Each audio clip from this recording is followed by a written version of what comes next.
Welcome to the Texas Tech Tuesday Presser Recap. I'm Jared Johnson, and I'm joined by Josh Trice. Josh, man, beautiful day here. We're right here in the middle of it. You got the Jones behind us. You got the SBC. They're still, building on it. You got the football facility, and we're just days away from the game against Arizona State. What was your main takeaway from the presser today, Josh?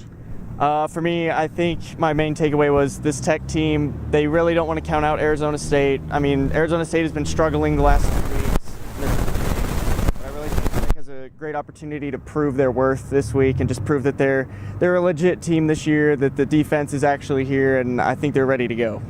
One of the things I found interesting was that Kingsbury really was stressing the importance of this game, and that Arizona State had a great atmosphere last year, and I was there, and it was a crazy atmosphere. And it was like steam was literally coming off the field. It was one of the hottest days in the desert there, for Arizona State. So it was a crazy atmosphere for sure all the way around. And Kingsbury saying, hey, they need a packed house for the Jones this week.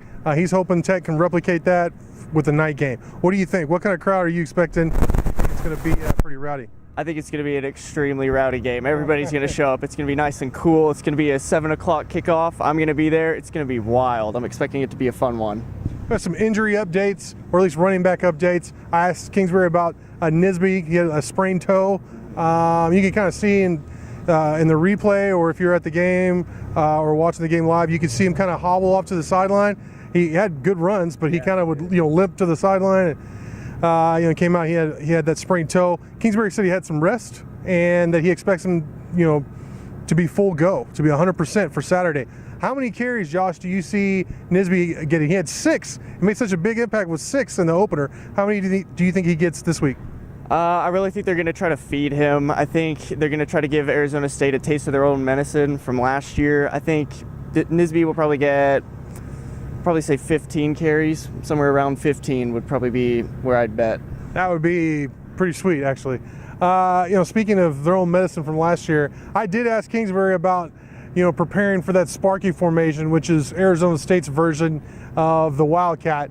Well, how do you feel like, first, what do you think about what Kingsbury said? And then also, how do you feel like Tech will do this season against that Sparky formation? Well, I think Kingsbury has really got this team prepared better. I think he's going for a better, more involved approach to things this year on defense. So I think that he's really studied Arizona State's offensive attack. I think he's going to have this defense ready, and I really think the maturity and, like Deshaun Johnson said, the knowledge that the defense is getting, I think that's really going to help this year.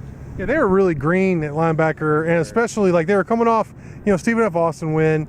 But I know, I talked with Jordan Brooks in the offseason, or just before the fall camp started, and he really said that Arizona State game was like a rude awakening to Power 5 football. He was a true freshman last year. So with a year in the system, getting Dakota Allen back, also guys like Braden Stringer also having another year in the system, and not to mention the defensive line and then the improved personnel in the secondary, the hope is and the thought is, and I also believe this, they're going to do much better against that Sparky formation and Kalen Ballage just in general.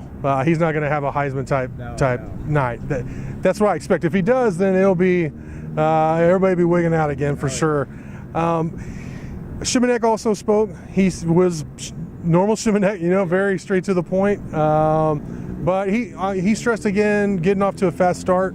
And another thing he said that really caught my attention was how much belief or confidence he has in Brandon Jones having an offensive line ready. It seems like we keep hearing about just how good, Brandon Jones is this Mr. Miyagi type coach. Well, what are your thoughts on how the offensive line did in the first week, and then what are you expecting this week? The first couple of possessions of the first game, I really saw them. They looked like they weren't quite ready, probably pregame jitters, but once they shook that off and got maybe 4 or 5 drives, then they really got into gear, and Tech's offense really started to go, and that's when they started putting up points like I'm used to Tech doing. So I really think the offensive line has improved. I think they're going to keep improving as the season goes on, so I'm looking forward to that. Nice. Josh, great stuff from you as always. Thank you all for watching, and until next time.